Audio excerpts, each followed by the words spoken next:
समारोह के अवसर पर उनके इस पावन धरती पर, जिस धरती को यह सौभाग्य प्राप्त हुआ है कि आज से 425 वर्ष पहले उन्होंने इसी गांव के इसी स्थान पर अपना दिव्य अवतरण के माध्यम से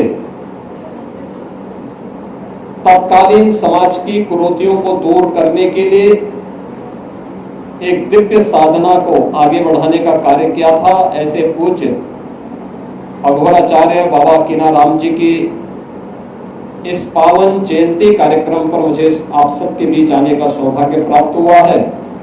मैं इस अवसर पर पूज्य अघोराचार्य बाबा कीनाराम जी के श्री चरणों में कोटि कोटि नमन करते हुए आप सबका हृदय से अभिनंदन करता हूं, स्वागत करता हूं। मैं इसे बाबा की ही कृपा मानता हूं। मुझे कहां आज सोनभद्र में रहना था, मैं आ गया चंदौली में। यही होता है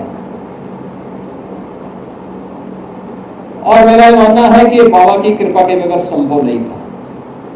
लगता है बाबा कुछ और उनको मंजूर था और मुझे यहां चंदौली में यहां आने का आज पुनः सौभाग्य प्राप्त हुआ है। ये सच है, जन्म से ही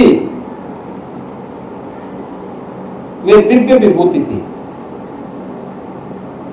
एक कुलीन परिवार में उनका जन्म हुआ। उनके पूज्य माता जी, उनके पूज्य पिताजी गांव के धार्मिक एक सभ्य परिवार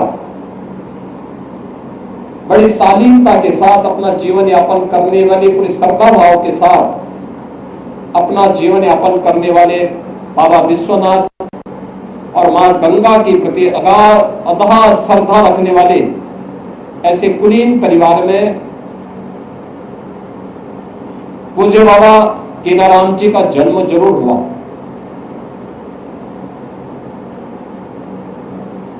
एक साधना के माध्यम से उन्होंने सिद्धि प्राप्त की और सिद्धि प्राप्त करने के बाद अक्सर होता है जब सिद्धि किसी को प्राप्त होती है या कुछ भी प्राप्त होता है तो वह उसके मद में फिर कुछ नहीं देखता, किसी को नहीं समझता। प्रभुता पाई काई मद नहीं, संत तुलसीदास जी ने भी कहा। लेकिन बाबा ने अपनी साधना का उपयोग, इस सिद्धि का उपयोग राष्ट्र के कल्याण के लिए किया, लोक कल्याण के लिए किया। उस समय की समाज की बिगड़ती हुई स्थिति को देखते हुए कि देश क्यों गुलाम हुआ, क्यों विदेशी आक्रांता सफल हुए। एक तरफ उन्होंने समाज को जोड़ने का काम किया, दलितों को, आदिवासियों को, वनवासियों को, गिरवासियों को बिना भेदभाव से मुक्त एक ऐसे समाज की स्थापना का अलग जगाया था जो एक अघोराचार्य को ही के द्वारा ही संभव था, एक योगी के द्वारा ही संभव था, एक संत के द्वारा ही संभव था। उच्च कुलीन परिवार में जन्म लिया, लेकिन उन्होंने कहा नहीं, छूत अस्पृश्यता के भाव को त्यागना होगा, तभी ये देश सुरक्षित हो पाएगा। और यहाँ के दलितों को, वनवासियों को, यहाँ के जनजातीय समुदाय को उन्होंने बड़ी संख्या में अपने शिष्य के रूप में स्वीकार करते हुए उनके जीवन को प्रशस्त करने के लिए अनेक कार्यक्रम चलाए। तो दूसरी तरफ मुगल आक्रांताओं को भी उन्होंने उस समय सबक सिखाने के लिए सांझा को भी डपट करके भगाने का काम किया था, जो उनके चमत्कार को देखने की प्रतीक्षा करना था। उन्होंने विदेशी आक्रांता उस समय के जो शासक थे उनको फटकार लगाई थी। यानी चीजें दिखाती है, एक संत और एक योगी सत्ता का गुलाम नहीं होता है, बल्कि वह अपने कदमों पर उन्हें चलने के लिए मजबूर करता है।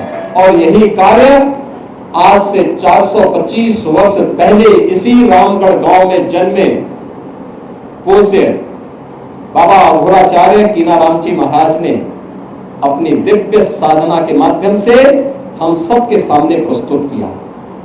उनके चमत्कार के अनेक किस्से हैं।